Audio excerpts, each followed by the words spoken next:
Mark, you've worked with Fortune 1000 companies all over the globe. How has that influenced your approach toward talent management?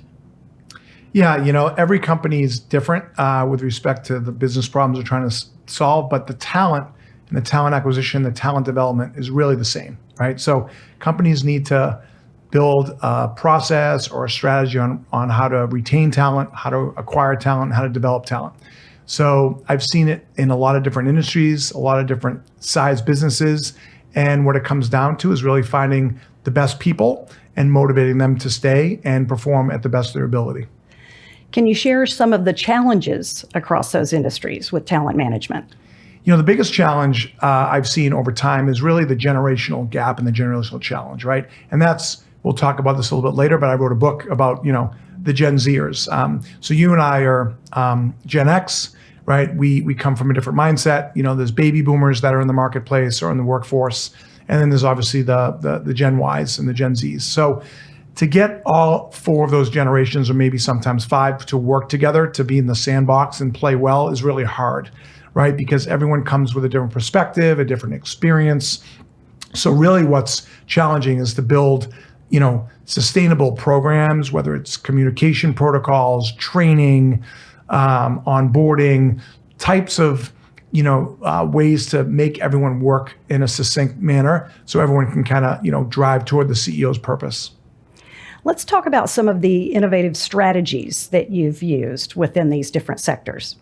Yeah, so, some of the things that we've implemented and designed is really around, the talent stack or the ways to best recruit people, to develop people or train people. So I'm a big proponent of building strong onboarding programs, building a flexible work schedule, enabling people to perform in a way where they can, not only do a stretch assignment or work on something that's challenging, but also be in a situation where they're well coached, along the way. So based on the way the company's organized, or, if it's on-site, off-site, hybrid, all these things have changed in the last couple of years. And it's really made a company's organization dynamic, the way that people come in and actually perform the work that they need to get the job done. How do you tailor your consulting services for various companies? Well, first you have to understand the company's value proposition. You have to understand their purpose and their mission.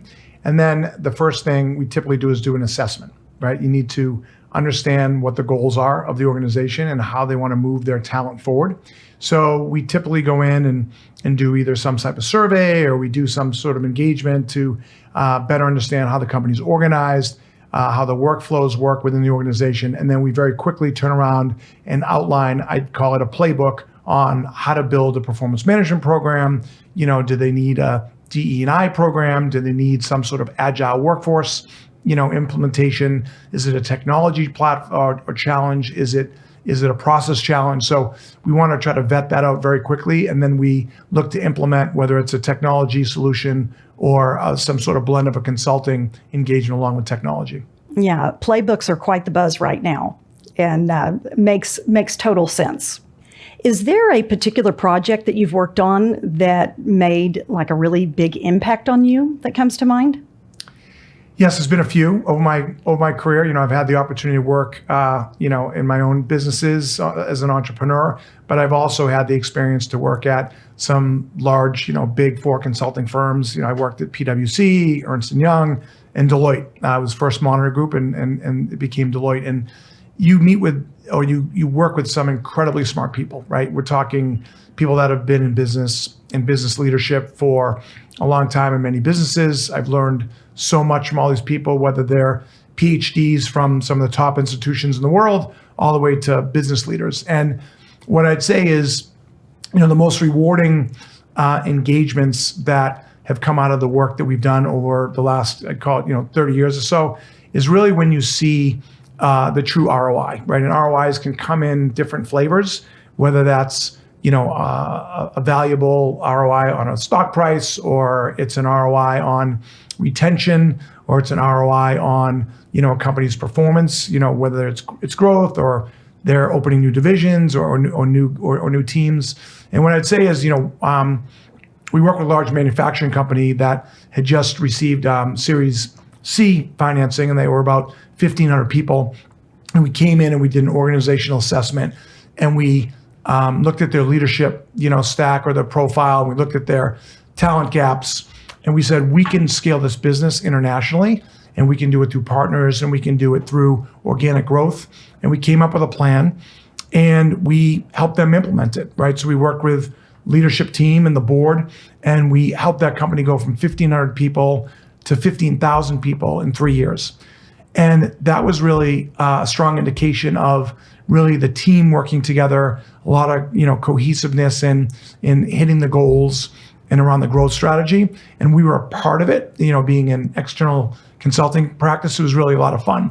And that company is thriving today as well. And it's fun to look back, 5-6 years later and say, wow, we actually helped them get from, A to Z, and was helpful along the ride.